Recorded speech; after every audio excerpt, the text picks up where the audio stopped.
Mari kita mulai dari akarnya. Bahasa Indonesia dan bahasa Melayu itu seperti saudara kembar. Mereka lahir dari rahim yang sama, yaitu dari bahasa Melayu kuno.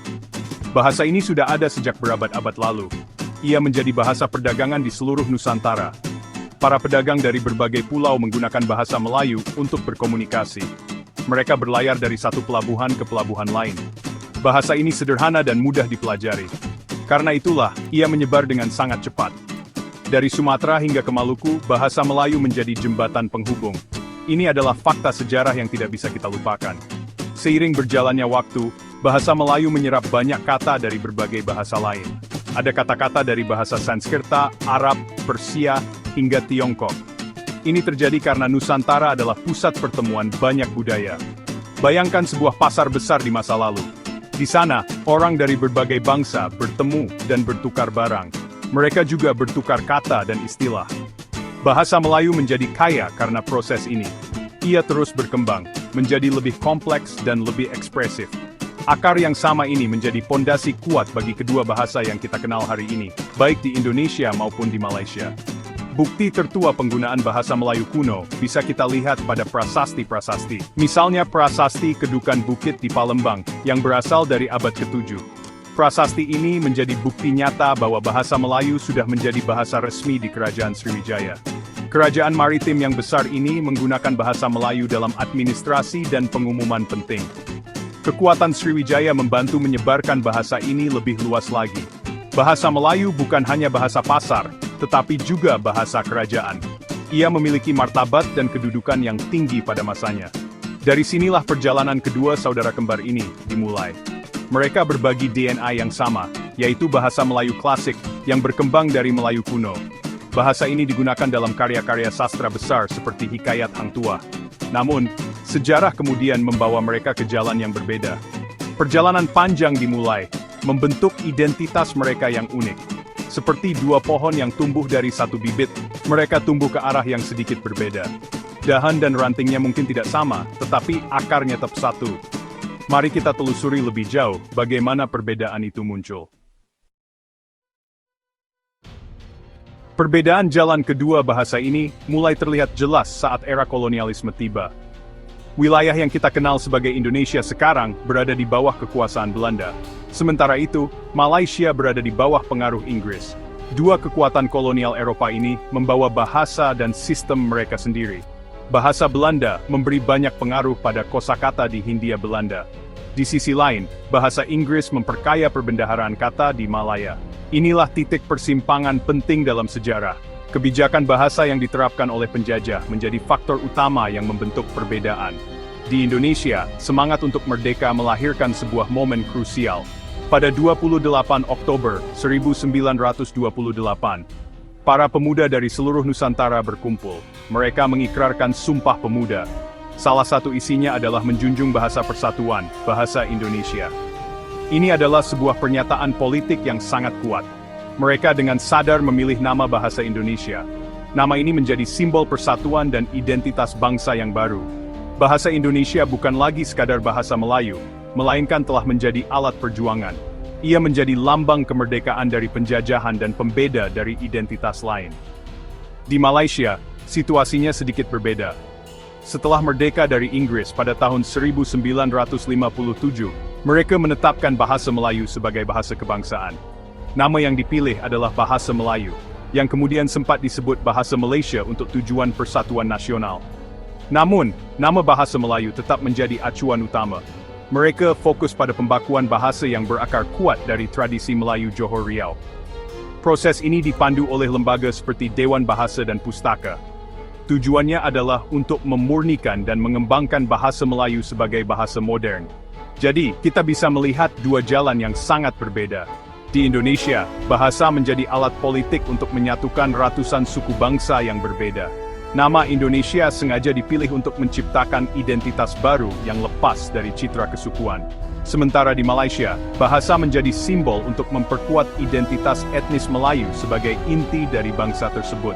Nasionalisme di kedua negara memberi arah yang berbeda bagi perkembangan bahasa persatuan mereka. Kolonialisme memisahkan, dan nasionalisme menegaskan perbedaan itu dengan cara yang unik di masing-masing negara. Sekarang mari kita lihat perbedaan yang paling mudah dikenali kosakata. Karena pengaruh kolonial yang berbeda, banyak kata serapan yang tidak sama. Bahasa Indonesia banyak menyerap kata dari bahasa Belanda. Contohnya, kata kantor berasal dari kantoor, karcis dari kaartjes, dan handuk dari henduk. Sebaliknya, bahasa Melayu lebih banyak menyerap dari bahasa Inggris. Mereka menggunakan kata pejabat untuk kantor, dari kata office, tiket untuk karcis, tiket, dan tuala untuk handuk, towel. Perbedaan ini seringkali membuat percakapan menjadi menarik. Contoh lain dalam kehidupan sehari-hari sangat banyak. Jika di Indonesia kita pergi ke apotek untuk membeli obat, di Malaysia orang akan pergi ke farmasi. Saat kita ingin menelepon seseorang, kita menggunakan telepon atau ponsel. Di Malaysia, mereka lebih sering menggunakan kata telepon bimbit. Untuk kendaraan roda 4, kita menyebutnya mobil, sebuah kata serapan dari mobil dalam bahasa Belanda. Sementara di Malaysia, mereka menyebutnya kereta, yang bagi kita di Indonesia berarti kereta api. Perbedaan sederhana ini menunjukkan bagaimana sejarah membentuk komunikasi kita sehari-hari. Perbedaan tidak hanya pada kosakata, tetapi juga pada ejaan. Dulu, perbedaannya sangat jelas. Indonesia menggunakan ejaan Van Ophuijsen yang dipengaruhi Belanda, misalnya menulis DJ untuk bunyi J, seperti pada kata Jakarta. Setelah beberapa kali penyempurnaan, kita sekarang menggunakan ejaan yang disempurnakan, atau EYD, yang kini disebut Puebi. Malaysia yang dipengaruhi Inggris memiliki sistem ejaannya sendiri. Namun pada tahun 1972, kedua negara sepakat untuk menyelaraskan sistem ejaan.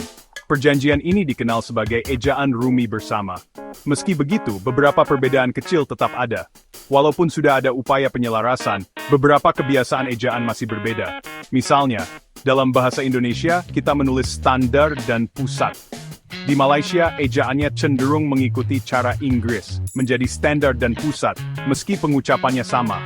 Untuk kata serapan dari bahasa Inggris yang berakhiran C, seperti agency, di Indonesia menjadi agensi, sementara di Malaysia menjadi agensi juga. Namun seringkali pengaruh Inggris dalam istilah teknis masih lebih kuat. Perbedaan kecil ini mungkin tidak signifinsi. Tesengijkre permnidan curd, identitas pramblo bahasa. Pertanyaan besarnya adalah, apakah penutur kedua bahasa ini masih bisa saling memahami? Jawabannya adalah, ya, sebagian besar masih bisa. Anggap saja seperti berbicara dengan seseorang yang memiliki dialek berbeda. Kita mungkin perlu sedikit waktu untuk beradaptasi, dan kita perlu lebih fokus untuk menangkap maksudnya. Beberapa kata mungkin terdengar asing, atau bahkan lucu. Namun, struktur kalimat dasar, tata bahasa, dan sebagian besar kosakata intinya masih sama. Kemiripan ini memungkinkan komunikasi tetap berjalan, terutama dalam konteks percakapan umum yang tidak terlalu teknis. Pengaruh budaya modern, terutama melalui media, juga memainkan peran penting. Drama dan film dari Malaysia cukup populer di sebagian kalangan di Indonesia, begitu pula sebaliknya. Lagu-lagu dari penyanyi seperti Sheila Majid atau Siti Nurhaliza sangat dikenal di Indonesia. Sebaliknya, musik dan sinetron Indonesia juga memiliki penggemar setia di Malaysia. Paparan media ini membantu kita menjadi lebih akrab dengan aksen dan kosakata tetangga. Ini adalah jembatan budaya modern yang membantu menjaga pemahaman bersama, meskipun kedua bahasa terus berkembang di jalurnya masing-masing. Lalu, bagaimana kita bisa langsung tahu seseorang berasal dari Indonesia atau Malaysia hanya dari cara bicaranya? Jawabannya terletak pada intonasi atau lagu bicara. Penutur bahasa Indonesia, terutama dari Jakarta, cenderung berbicara dengan tempo yang lebih cepat dan intonasi yang lebih datar. Sementara itu, penutur bahasa Melayu sering kali memiliki irama yang lebih mendayu-dayu. Ada penekanan khas pada akhir kalimat. Perbedaan melodi bahasa ini sangat kentara. Bahkan jika mereka menggunakan kata yang sama persis, intonasinya akan langsung memberitahu dari mana mereka berasal. Pada akhirnya, bahasa Indonesia dan bahasa Melayu adalah cermin dari perjalanan sejarah bangsa masing-masing. Mereka adalah saudara kembar yang tumbuh di lingkungan berbeda, diasuh oleh orang tua asuh yang berbeda, dan akhirnya mengembangkan kepribadian yang unik. Mereka berbagi masa lalu yang sama, tetapi kini memiliki identitas yang jelas. Kemiripan mereka adalah pengingat akan akar serumpun kita, sementara perbedaan mereka adalah perayaan atas keberagaman dan kedaulatan masing-masing bangsa. Keduanya adalah bahasa yang indah, kaya, dan terus hidup.